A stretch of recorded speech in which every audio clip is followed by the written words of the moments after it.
Assalamualaikum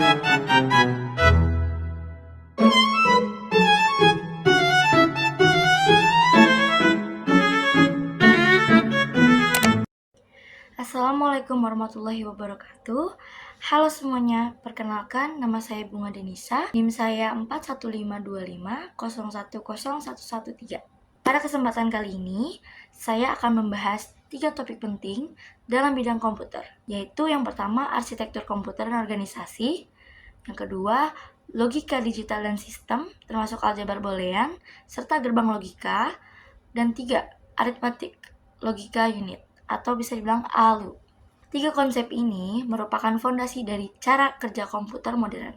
Kalau kita memahami dasarnya, maka kita akan lebih mudah memahami bagaimana komputer bisa berpikir, menghitung, dan menjalankan perintah dari manusia. Baik, kita mulai dari arsitektur komputer dan organisasi. Secara sederhana, arsitektur komputer adalah rancangan konseptual dari sebuah sistem komputer. Ia menjelaskan apa saja yang bisa dilakukan oleh komputer, seperti bagaimana instruksi dijalankan, bagaimana data disimpan, dan bagaimana informasi dikirim antar komponen.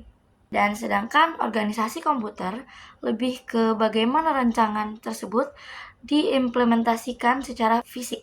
Jadi, arsitektur berbicara tentang konsep dan fungsi, sedangkan organisasi berbicara tentang mekanisme dan struktur nyata dalam perangkat keras. Contoh mudahnya begini, bayangkan kamu ingin membangun rumah. Arsitektur adalah gambar rancangan rumahnya, di mana ruang tamu, kamar, dapur, dan sebagainya. Sedangkan organisasi adalah cara rumah itu dibangun, bahan yang digunakan, jenis fondasi, atau bagaimana listrik disambungkan. Dalam komputer, arsitektur dan organisasi bekerja sama untuk menjalankan fungsi utama sistem. Komponen utama dalam arsitektur komputer terdiri dari 1. Unit pemroses sentral, atau bisa dibilang CPU, yaitu otak komputer yang mengeksekusi instruksi. Yang kedua, memori atau RAM, tempat menyimpan sementara untuk data dan instruksi. Dan yang ketiga, unit input dan output, yaitu menghubungkan komputer dengan pengguna. Dan yang keempat, bus system, atau bisa dibilang jalur komunikasi yang menghubungkan semua komponen. CPU terdiri dari 3 bagian yang penting, yaitu yang pertama, unit control yang mengatur jalannya instruksi. Yang kedua, ALU, Arithmetic Logic Unit, merupakan organisasi aritmatika dan logika. Dan yang ketiga, register, tempat penyimpanan kecil untuk data yang sedang diproses. Jadi, arsitektur komputer adalah dasar yang menentukan bagaimana semua komponen ini berinteraksi, sementara organisasi menentukan bagaimana mereka diwujudkan dalam bentuk fisik. Nah, selanjutnya kita masuk ke bagian logika, digital, dan sistem, yang merupakan dasar dari semua operasi komputer. Komputer tidak mengenal angka desimal seperti kita.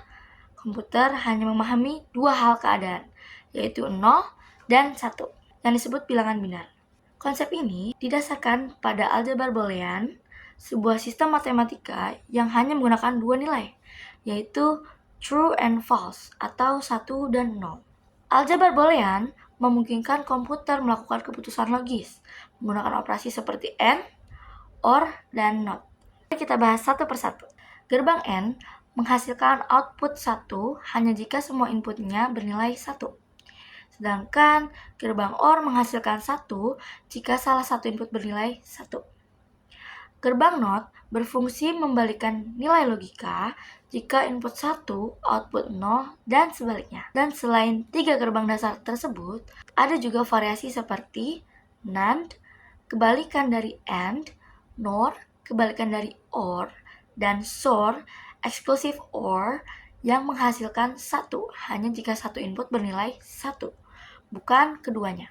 Kombinasi dari gerbang-gerbang logika ini membentuk berbagai rangkaian digital, seperti rangkaian penyimpanan data atau flip-flop, counter, dan register, dan akhirnya membentuk CPU yang kompleks. Jadi, bisa dikatakan bahwa seluruh sistem komputer modern dibangun dari kombinasi ribuan bahkan jutaan gerbang logika yang bekerja bersamaan dengan prinsip aljabar boolean. Nah, sekarang kita masuk ke bagian ketiga, yaitu Arithmetic Logical Unit atau disingkat dengan ALU. Nah, ALU adalah bagian dari CPU yang bertanggung jawab untuk melakukan operasi aritmatika dan logika.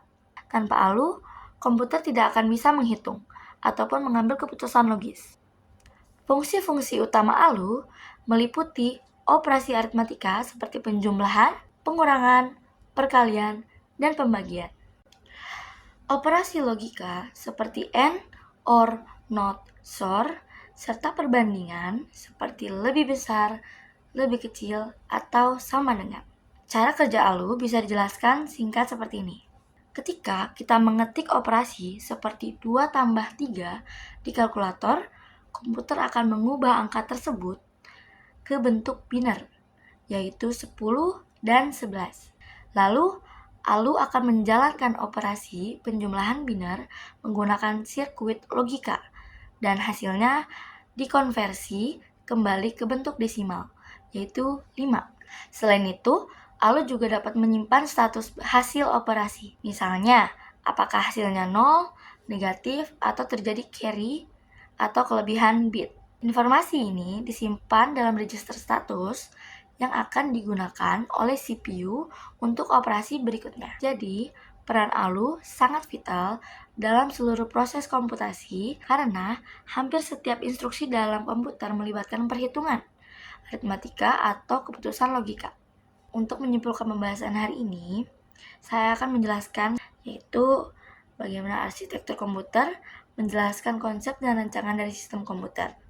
Sedangkan organisasi komputer menjelaskan bagaimana rancangan tersebut diwujudkan secara fisik. Logika digital dan aljabar boolean menjadi dasar dari cara komputer berpikir dalam bentuk biner. Sedangkan ALU adalah unit utama yang melakukan operasi aritmatika dan logika berdasarkan prinsip tersebut. Ketiga konsep ini saling berkaitan dan menjadi pondasi dari semua perangkat komputer yang kita gunakan, mulai dari laptop, smartphone, hingga server superkomputer. Terima kasih telah menyimak video ini. Semoga penjelasan tadi membantu teman-teman memahami dasar kerja komputer dengan lebih jelas dan mudah. Assalamualaikum warahmatullahi wabarakatuh. Thank you everyone! Thank you Elmar! Boom!